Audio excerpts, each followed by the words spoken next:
Hey Genesis kids, I'm excited to be with you today. As you can tell, I am ready for an epic quest. So last week we talked about Moses and the Pharaoh and the 10 plagues. We're kind of picking up right there at the 10th plague. And remember what it was? It was the shadow of death. So God gave the Hebrews very, very specific instructions when it came to this 10th plague. He told them to, 1, find a year-old lamb that was perfect, unblemished, and they were to slaughter it, to sacrifice it, and to put the blood over their doorsteps. And for this, the angel of death was going to pass over it. But also, while they were preparing their dinner, usually, think about it, they didn't really have tables and chairs. They would recline on the floor and on pillows. But God said, no, I want you to make sure you tuck in your tunic, make sure you keep your sandals on your feet, and keep your staff by your side. So what's a tunic? It's kind of like our jacket. And they have their backpack. Like you see, I got everything packed in my backpack. I got my hat on because I'm ready to go. And I got my staff because, who knows what it's going to look like. So he gave them very specific instructions because he said, guess what? Pharaoh's going to let you go and you need to be ready to go when I say so. So here it comes. The angel of death has come. The firstborn of every Egyptian house and every house that hasn't done as God has instructed has died. Pharaoh and his people are really, really upset, as you can imagine. And the Egyptians are crying out, set them free, get them out of here, because surely we're going to be next. We're going to be the next ones to die. So Pharaoh says, get out, take your people and go. And not only just go, just take everything. God even told the Hebrews to ask the Egyptians for their gold and for their silver, and not only that, for their clothes. And guess what? The Egyptians were like, take all of our stuff, just get out. So now, here they go. They've got all their things, they're packed up, and they're going. They're going, and they're going, and they're going, and they're like, but where are we going? We need a map. On the map! Guess what, though? God says you don't need a map. God provided a pillar of smoke during the day to lead them. And he also provided a pillar of fire at night to guide them. Because you know what? God is our ultimate guide. So here we are. The Egyptians are following the pillar of smoke, pillar of fire. Pretty awesome. God is showing his might and his power. Well, now Pharaoh is pretty ticked off. He just realized he let all of his workforce go. And he was like, this will not do. This will not do. I want them back. Go get them. So the chariots and the army and the soldiers all started to chase until they caught up with Moses and his people.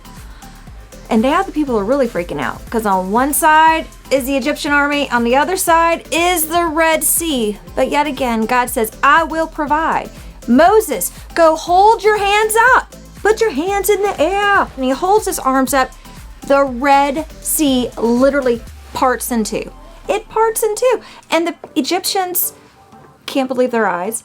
The Hebrews start crossing. They're going to safety. And as they're going, the Egyptians are like, we got to get them. They make it all the way to the other side. And now here comes the Egyptians chasing them. And they're in the middle. And as Moses turns and he puts his arms down, the Red Sea comes back together. And all that's left is pretty much nothing. The whole Egyptian army is underwater. So God provided a mighty way out for his people. Guess what? God provides us a way out.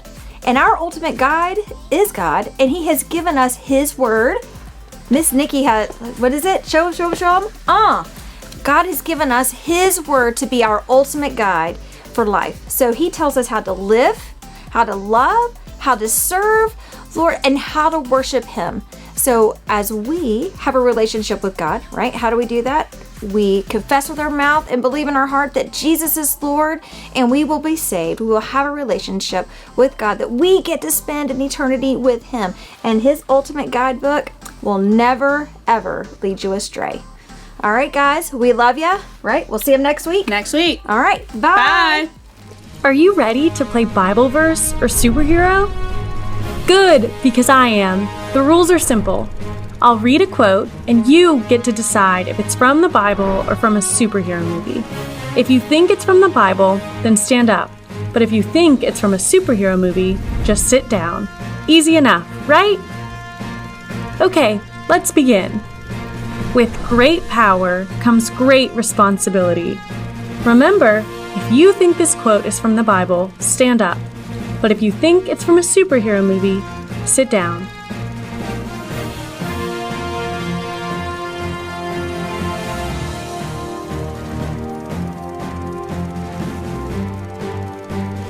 Time's up. Are you sitting down? If so, you're right. This quote is from Spider-Man. All right, let's try another. Though he slay me, yet will I hope in him.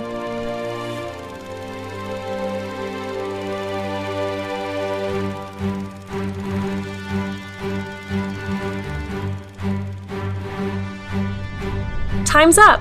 Did you stand up? If so, you're right. This is from Job 13:15 in the Bible. Here's the next one. I'm about to go the way of all the earth, so be strong, act like a man.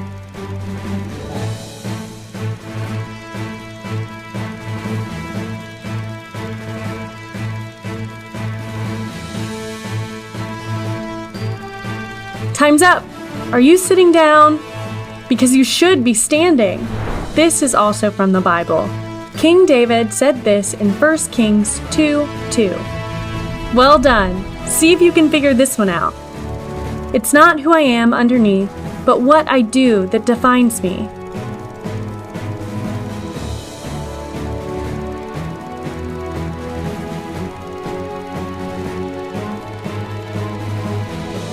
Time's up. Who grabbed a chair to sit in? Because you're right. This quote is from Batman Begins. Here's the next one. He reveals deep and hidden things. He knows what lies in darkness, and light dwells with him.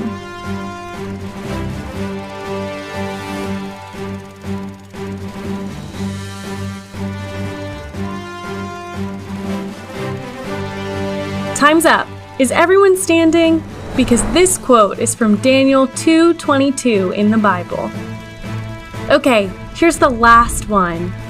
The old order of things has passed away.